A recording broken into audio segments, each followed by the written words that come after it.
दिखाते हैं 25 सेकंड में पूरी खबर। और सेना ने ऑपरेशन सिंदूर में भारत की कार्रवाई का नया वीडियो जारी किया है। वेस्टर्न कमांड की ओर से जारी इस वीडियो में दिखाया गया है कि भारत ने कैसे पाकिस्तान के सारे हमले नाकाम किए और उनके एयरबेस पे हमला किया।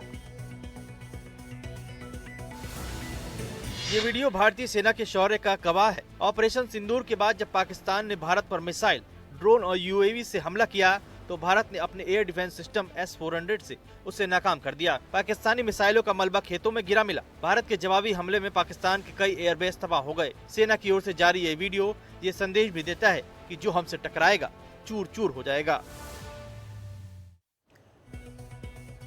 जम्मू कश्मीर के पुंछ में सीमा पार से हाल ही में की गई गोलीबारी में 42 बिना फटे गोलों को सुरक्षा बलों ने नष्ट कर दिया। ये धमाके उन बमों के हैं जो हाल ही में सीमा पार से पाकिस्तान की गोलीबारी में आकर गिरे थे। सुरक्षा बलों ने पुंछ जिले में नियंत्रण रेखा के पास अलग अलग गांवों में 42 बिना फटे गोलों को नष्ट किया। बिना फटे ये गोले स्थानीय लोगों के जीवन और सुरक्षा के लिए गंभीर खतरा बने हुए थे। नागरिक जीवन या संपत्ति को किसी भी तरह के जोखिम से बचाने के लिए सभी मानक सुरक्षा प्रोटोकॉल का पालन करते हुए ऑपरेशन को सटीकता के साथ अंजाम दिया गया।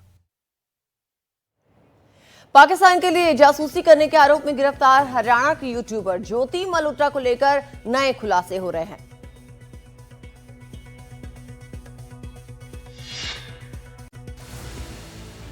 पहलगाम हमले के पहले ज्योति मल्होत्रा कश्मीर और पाकिस्तान गई थी। साथ ही ये भी पता चला है कि ऑपरेशन सिंदूर के बाद ज्योति पाकिस्तानी खुफिया एजेंटों के संपर्क में थी। खुफिया एजेंसियों की जांच में ये भी सामने आया है कि ज्योति चीन, पाकिस्तान समेत 8 देशों की यात्रा कर चुकी है। सवाल ये उठ रहा है कि क्या यह सब कुछ सिर्फ एक यूट्यूबर की रिपोर्टिंग थी या इसके पीछे कोई गहरी साजिश थी।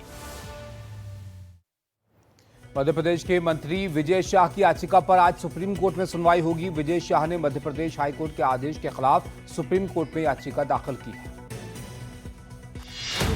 विजय शाह ने कर्नल सोफिया कुरैशी के खिलाफ विवादित बयान दिया था, जिसके बाद मध्य प्रदेश हाईकोर्ट ने उनके खिलाफ केस दर्ज करने का आदेश दिया था। इसी आदेश को विजय शाह ने सुप्रीम कोर्ट में चुनौती दी। पिछली सुनवाई में सुप्रीम कोर्ट ने विजय शाह को फटकार भी लगाई थी और कहा था कि उन्हें अपने पद की गरिमा का ध्यान रखते हुए बयान देना चाहिए। सुप्रीम कोर्ट ने उनके खिलाफ दर्ज मुकदमे पर रोक लगाने से भी इनकार कर दिया।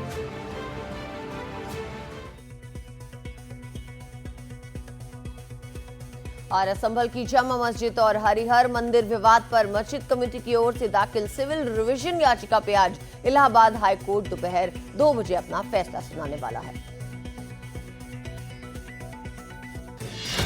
मस्जिद कमेटी ने हाई कोर्ट में मामले की पोषणीयता को चुनौती दी है। 13 मई को मस्जिद कमेटी की सिविल रिवीजन याचिका पर बहस पूरी होने के बाद हाई कोर्ट ने फैसला सुरक्षित रखा था। जामा मस्जिद की जगह पर हरिहर मंदिर होने का दावा करते हुए कुछ लोगों ने याचिका दायर की थी। इस पर संभल जिला अदालत ने मस्जिद के सर्वे का आदेश दिया था। हाई कोर्ट ने मामले की सुनवाई तक संभल जिला अदालत के आदेश पर रोक लगा दी थी। हैदराबाद में एक बड़ी दुर्घटना हुई है। चार मीनार के पास गुलजार हाउस में एक इमारत में आग लग गई और इस आग में 17 लोगों की जान चली गई। हैदराबाद के ऐतिहासिक चार मीनार से सिर्फ 100 मीटर की दूरी पर गुलजार हाउस में लगी आग ने 17 लोगों की जिंदगी ले ली। मरने वालों में 8 बच्चे भी शामिल हैं। सभी मृतक एक ही परिवार के थे। घटना के समय इमारत में 30 से ज्यादा लोग मौजूद थे। बाकी लोगों को बचा लिया गया है। बिल्डिंग के ग्राउंड फ्लोर पर ज्वेलरी की दुकानें थी और ऊपर के फ्लोर पर लोग रहते थे। बिल्डिंग में सिर्फ एक संकरी सीढ़ी थी जिससे लोग बाहर नहीं निकल सके। महाराष्ट्र के सोलापुर जिले में रविवार तड़के एक कपड़ा फैक्ट्री में भयानक आग लगने से 8 लोगों की मौत हो गई, जिनमें 3 महिलाएं और एक 1.5 साल का मासूम बच्चा भी शामिल है। सोलापुर के अक्कलकोट रोड स्थित MIDC क्षेत्र में मौजूद सेंट्रल टेक्सटाइल मिल में लगी आग इतनी भयावह थी कि कुछ ही देर में इसने पूरी फैक्ट्री को चपेट में ले लिया। आग पर करीब 13 घंटे बाद काबू पाया जा सका, लेकिन फैक्ट्री के मालिक उस्मान अंसूरी, उनके 2 रिश्तेदार और 4 मजदूरों को बचाया नहीं जा सका। मृतकों में एक 1.5 साल का बच्चा भी है। शुरुआती जांच में शॉर्ट सर्किट से आग लगने की बात कही जा रही है। मुंबई में 2 परिवारों के झगड़े में 3 लोगों की मौत हो गई, 4 लोग इसमें घायल हुए और ये घटना गणपत पाटिल नगर इलाके की है। कल शाम करीब 4:30 बजे नवल गुप्ता और हमीद शेख के बीच झगड़ा हुआ। दोनों में पुरानी रंजिश थी। दोनों ने अपने परिवार वालों को बुला लिया। जिसके बाद धारदार हथियारों से एक दूसरे पर हमला कर दिया। इस मारपीट में राम नवल गुप्ता और उसके बेटे अरविंद गुप्ता की मौके पर ही मौत हो गई, जबकि दूसरा बेटा अमर गुप्ता और अमित गुप्ता घायल हो गए। वहीं हामिद शेख की भी मौके पर मौत हो गई।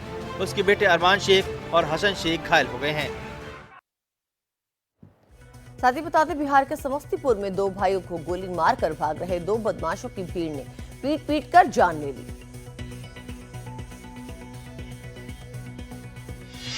समस्तीपुर के दलसिंह सराय थाना क्षेत्र में भीड़ की हत्या चढ़े ये दो बदमाश लूटपाट कर भाग रहे थे। इस दौरान उन्होंने दुकान के मालिक दो भाइयों को गोली मार दी और भागने के दौरान भी फायरिंग की, लेकिन दुकान के स्टाफ और आसपास मौजूद लोगों ने 3 में से 2 अपराधियों को पकड़ लिया। गुस्साए लोगों ने पीट कर 2 बदमाशों की जान ले ली, जबकि तीसरा भागने में कामयाब रहा। इधर बदमाशों की गोली से घायल दोनों भाइयों का अस्पताल में इलाज चल रहा है। राजस्थान के कोटा में एक युवक की दिन दहाड़े हत्या के बाद जमकर हंगामा यहां पर हुआ। गुस्साए लोगों ने दुकानों में आग लगा दी और कुछ देर के लिए सड़क भी जाम कर दी।